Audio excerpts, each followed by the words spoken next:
So why did you start creating content? What was the why or the motivation behind that? I'm in commercial real estate brokerage. This is half consulting and half marketing properties and services. So I started as part of my marketing, and I started a radio show and started doing content to attract clients for my business. So that was the beginning of it. I actually started about 5 years ago and started off as a guest being on someone else's radio show or podcast. And that spurred on some ideas for me. And my background is very much around education. I really have a passion for business coaching, educating, and started having a conversation with Rich of Pro Business Channel over lunch. That's right. One thing led to another, and then Franchise Business Radio was birthed. My show started because I just created the show I wish existed. A lot of comedians have a podcast, but it's just each other trying to out-funny the other comedian. And my favorite moments of comedy podcasts were the in-depth talk about how they wrote a joke or how they booked that late-night show, what it's like backstage at Jimmy Fallon. So I decided I would just create the show I wanted to start interviewing comedians asking those questions. And now, 4.5 years later, it's become an international audience that I get contacted every day with a comedian saying how much this episode was helpful, or they're reaching out with questions. So it's really all become, like you, like an educational platform for comedians and comedy fans. Unlike Pam and Joel, who are broadcasting for content and picking up audience, through online, I do it for business contacts. And there's a difference between having someone call you up. If you want to call and develop your business, you need to make phone calls. And when you call somebody and you say hello, 9 times out of 10, they know you want to sell them something. But if you become an individual of value to them, they're interested. So if you invite them on your podcast, you now have an opportunity to develop a relationship with them. Can you just talk about the format of your show, how it's structured, if each person could just tell us what the structure is? Really, with the structure of it, I do it at a studio, Pro Business Channel studio, and it did start off primarily with just the audio and the pictures, and now we're starting to involve doing our own thing, just like some video footage that goes along with it. And I call it the multiplier effect. I always tease Rich, I said, we've got a multiplier effect that's happening here. So not only are we creating content by being in the studio, but then our guests come in and I'm sharing it to my social media network. Every single one of my guests is sharing it to their social media network. And then I'm not doing this in my home, right? I'm doing it through Pro Business Channel. And because of the multiplier effect alone with Pro Business Channel, he is sharing it to his network. So it really has this tremendous multiplier effect. The actual format of my show is it's a long-form interview show. So I do like a teaser clip, my intro, the episode, like the interview, and then an outro. So that's like the actual format of it. The production side has evolved as the audience has. It started out me using borrowed equipment from a friend who had microphones, to then me getting my own equipment, which is just a microphone and then a recorder that I can just travel with. And now it's grown into video, which started out with my iPhone that now is an actual camera. But it's just I've just kind of invested in the podcast as it's gained traction, just took it one step at a time to now. The opportunities that you asked about, I just last year I went on a 2-week tour that was booked all by listeners. Wow. So I was on the road for 2 weeks working, doing comedy shows, and also teaching workshops while at these cities as well. Wow. So I'm not necessarily monetizing it in the sense of a lot of ad reads and things like that, but it's monetized beyond just in the opportunities to be able to get from it. We do 2 to 3 segments a week. We do a show every week in a studio, a television studio with 3 cameras. And we do video and we do audio, and most of the time I'll have a guest that's kind of the top analyst, economist, commercial real estate leaders from around the country. Some of them will fly in from New York or California just to be on the show. So it's the biggest show on commercial real estate in the country. If you're interested in commercial real estate, it's a very valuable, great show. How's that impacted your business in terms of sales or revenue, or without specific numbers, but how is it? Well, it's been great. About 10% of the people that we cold call and meet that own large commercial real estate properties are actually fans of the show. And so they feel, oh, wow, I get to meet Michael Bull like I'm somebody, right? And so it's really helped us. And to your point about meeting clients, having them on the show, has been helpful too. So we've had clients on the show that turn around and just start doing business with us, and because they're impressed by the show and being on it and that sort of thing. So. All right, so let's talk about any unexpected experiences or some, wins or successes.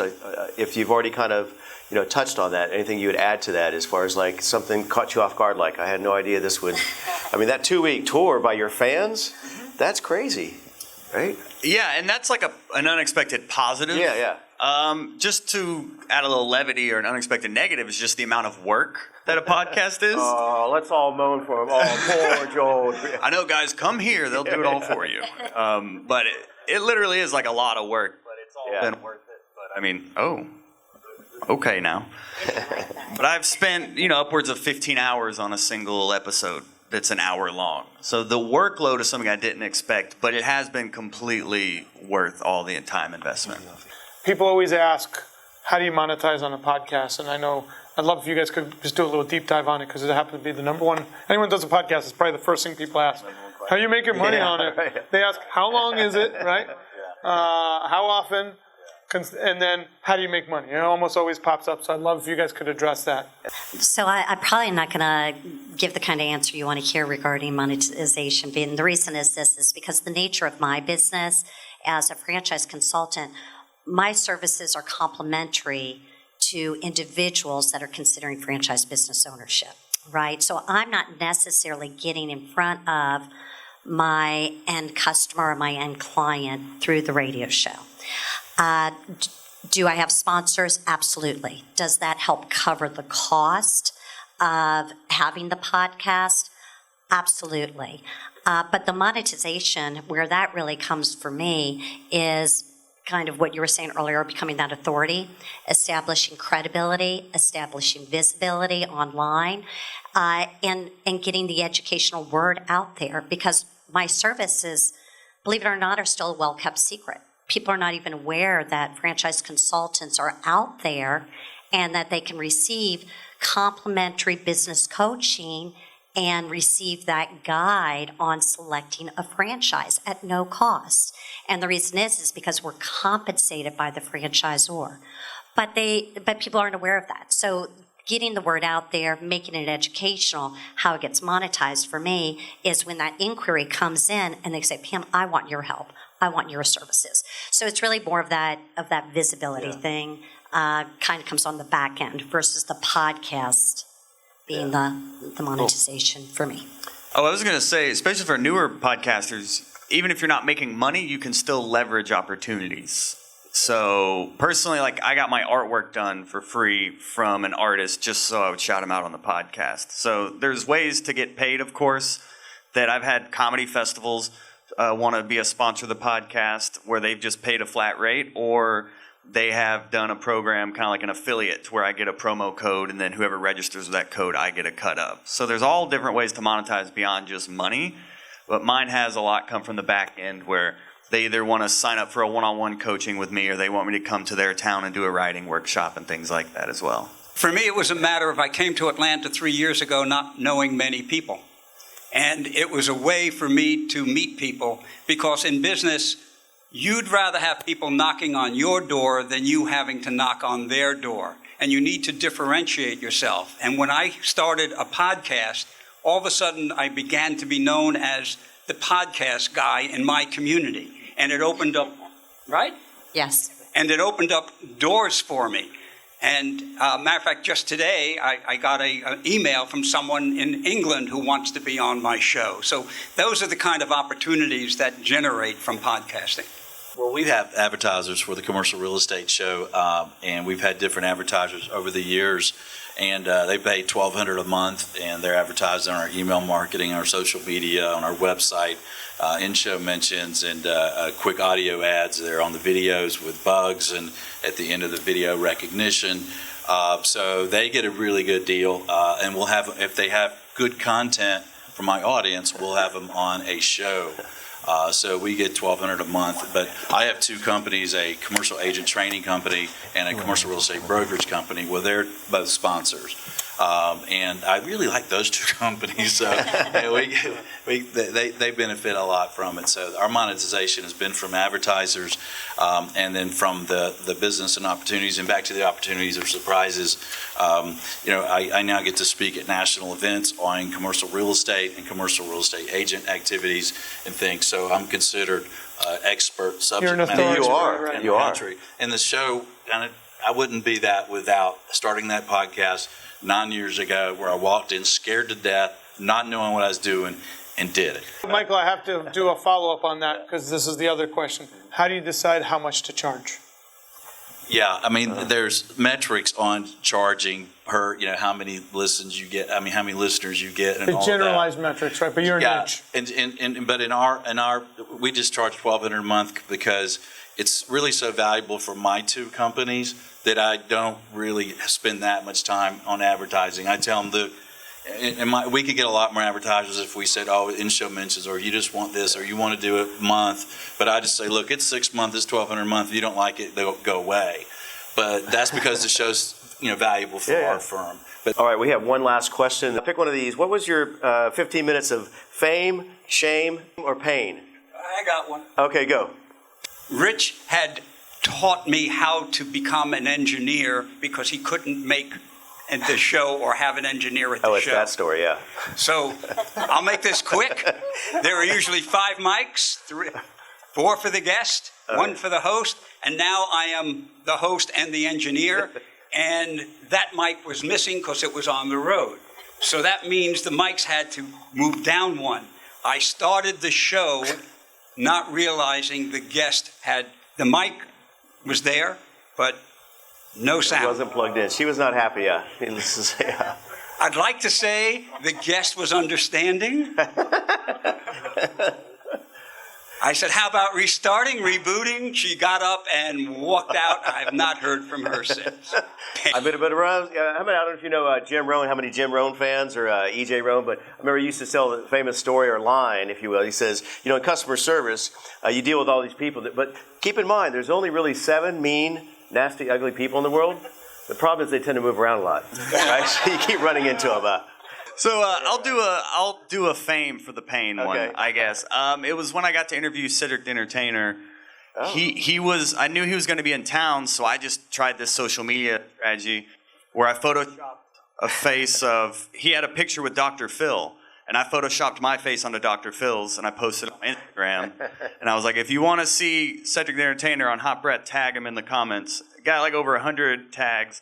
His opener reached out and was like, hey, I could connect y'all. And then 2 days later, I'm in his green room interviewing him before his show. Wow. Sweet. I'll do 1 pain and 1 fame. Go for it, yeah. All right. I would say my fame was I was shopping in Costco. There's a plug for Costco. And admittedly, they're now your new advertiser, yeah. Yeah. They have great prices on vino. But I was literally walking through, no makeup on, mind you, with one of those massive carts. It was right before Christmas, piled very, very high, having troubles maneuvering those huge carts. And some guy walks up to me and says, you're the lady that does the Franchise Business Radio Show, and I want you to know you do a great job. Wow. That's great. And I was like, wow, thank you. And that was without video. Yes. Right? Because you just started video like a few weeks ago. And on the pain side, usually it's a technical component, right? Some kind of technical glitch, and really feeling comfortable managing to that. You start to get comfortable too because we at one point we were doing ours live, right? So our shows were live, internet radio, and then we record them so they can then be archived as a podcast and not have any shelf life. Well, when we were doing it live, admittedly so, I had some anxiety when the guest, for whatever reason, couldn't find the studio and they're running late.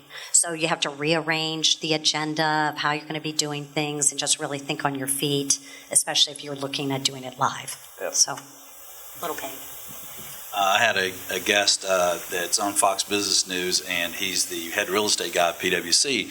And we did a segment, and then we have a news desk, and so you just see us sitting behind the desk, right? So we were talking between the segments, And he said, some of those guys, the sports guys, they're wearing a suit and jacket, but they're wearing shorts, underneath. And I said, oh yeah, that's probably true, right? They're wearing jeans or shorts or something. And then we come back on, we start to do the show, welcome back. Welcome back is Mitch Rochelle, BWC and Radio Boys, right? and as soon as I looked at Rich, he says, yeah, and we're not wearing any pants. Ruh-roh. It's a Scooby-Doo moment right Yes, there. we are. Yes, we are. I train a lot of people to turn This on. all of a sudden turned into an intervention moment here, whatever, right? Yeah. Well, just so everybody knows, at one point or another, a podcaster will forget to turn on their mic. Period. It's like 90%, almost 100%. So one day I was doing a Zoom training people how to turn on their mics. Oh, no. You know where this is going? Yeah. I'm telling how important it is to turn on their mic. My mic is off as I'm training. It had picked up the audio from the computer or whatever, it was Zoom.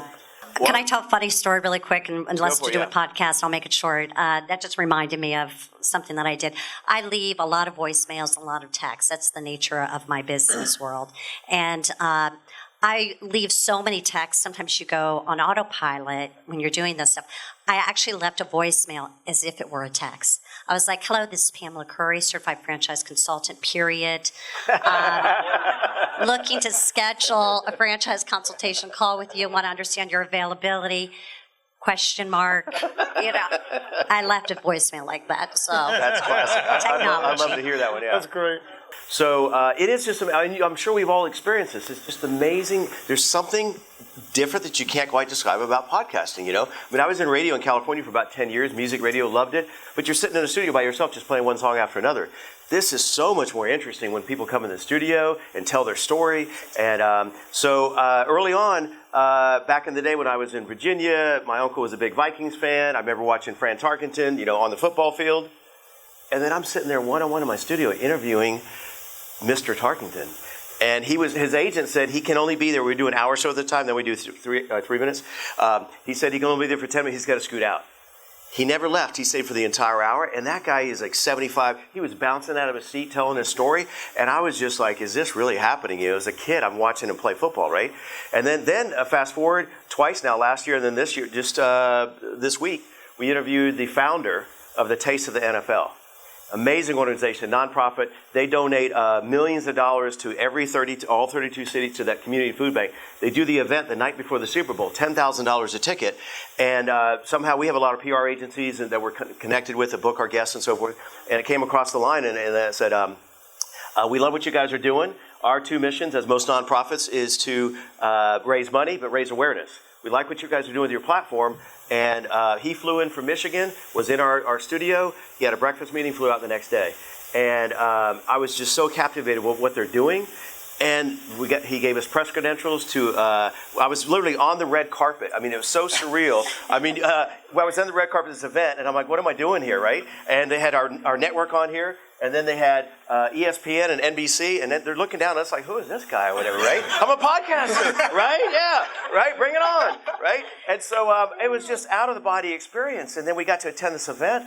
All 32 pro teams were there. They had celebrity chefs from all over the country. And then fast forward a year later, we interviewed him just a week ago, and we're going to Miami. It's just like, that would never happen in radio, right? Yeah, so